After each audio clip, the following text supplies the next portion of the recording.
Alrighty, hello and welcome to first and probably a long series because I have quite a few of them. This, if you're not familiar, is a company called Tucson. Not like Arizona or anything. It's not Tucson, but yeah, it's another one of those Chinese manufactured companies that have been putting out really impressively good quality knives for the price. These guys are really interesting in the fact that, for the most part, they end up selling things through eBay auctions. And not buy it now, but literally everyone bids on everything that goes on. They do have an official store also on AliExpress, but I haven't really purchased anything on AliExpress. And it's not also updated with a lot of the newer models as they come out. So that's fine. But this is the first one that I've picked up. Kind of bought it on a whim. I actually got this one on Amazon because it just kind of came up in some random knives. And yeah, let's get into it. This guy's blade is ridiculously thick. it's it's like 3.7 millimeters thick up here at the blade stock. So it is super chunky. It kind of gives the knife that I compare it to, the Benchmade 940. I suppose it kind of has a little bit of the same kind of thing, but the Benchmade I always felt was fairly thick in the blade stock, but this puts it to shame. uh, it's got a lot of interesting design things. First elephant in the room is the pocket clip that came with it. This has kind of been on a few TwoSun knives. I hate it, and so I've actually removed it from this one. You can see it's actually milled in there, and it's not reversible, so it's right hand only, which for me it doesn't really matter. But if you're a left hand person, you're probably already used to it anyway. But yeah, this clip doesn't sit very far down, which is fine. I'm not super thrilled with most, uber deep carry pocket clips because it's hard to get your knife out of your pocket when you want. But this little tip here is really sharp on it. It points out instead of over, and it creates a lot of hot spots. It's by far the worst part of the knife. But the handle for it is actually pretty darn amazing. It kind of looks quite psychedelic. It's just basically layers of black and white G10 that they've milled the ever loving crap out of, as you can kind of probably see. Yeah, it's got a lot of texture going on without it actually having like a peel ply texture or anything like that to it. It's you know, good old flipper tab, and it's riding on ceramic bearings with a ceramic detent and all that sort of stuff.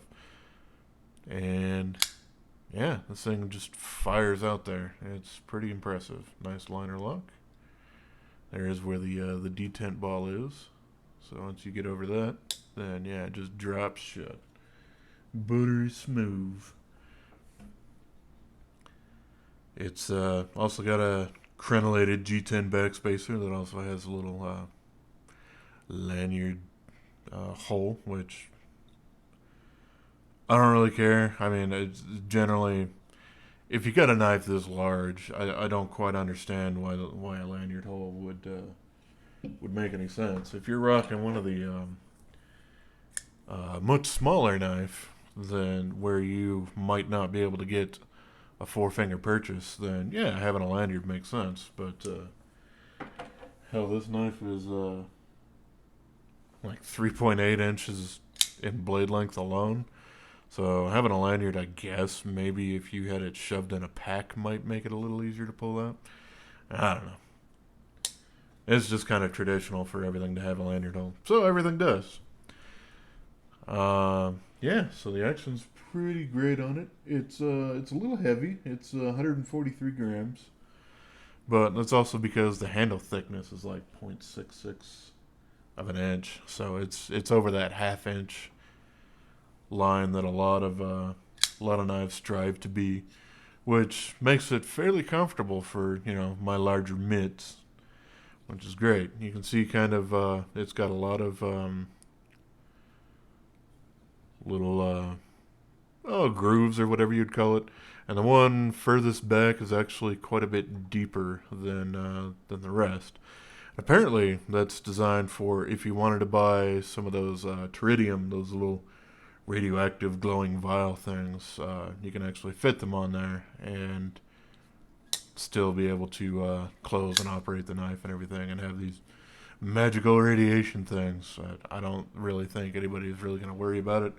Probably because those tritium dowels themselves are probably each worth more than this knife is. Which I think I paid $35 or $40 for, somewhere around there. It's made with, good old China D2.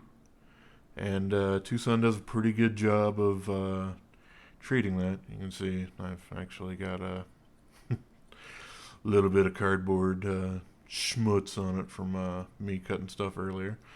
This is a NightMorning design, which makes sense because a whole bunch of stuff from TwoSun in the early days that actually was from a designer was from NightMorning, and still is. He makes a ton of stuff for him. So that kind of started my craze with TwoSun in general. And it wasn't that I particularly found this immensely thick blade to be super interesting, but after picking this up and seeing how many other models they had, I got really interested in them. And I'm glad I did, because they have a lot of amazing models.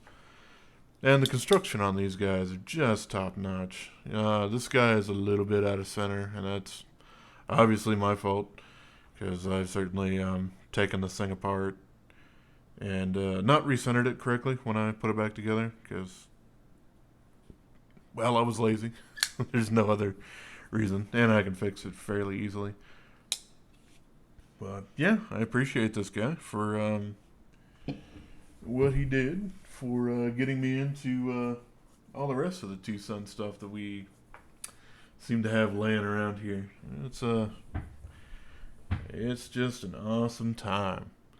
So yeah, that's what I think of the TwoSun TS16. Great, but a super thick blade and a pocket clip that really needs to have been updated. But alrighty. Well, thank y'all for watching. I appreciate it. And have yourself a wonderful rest of your day. Yo.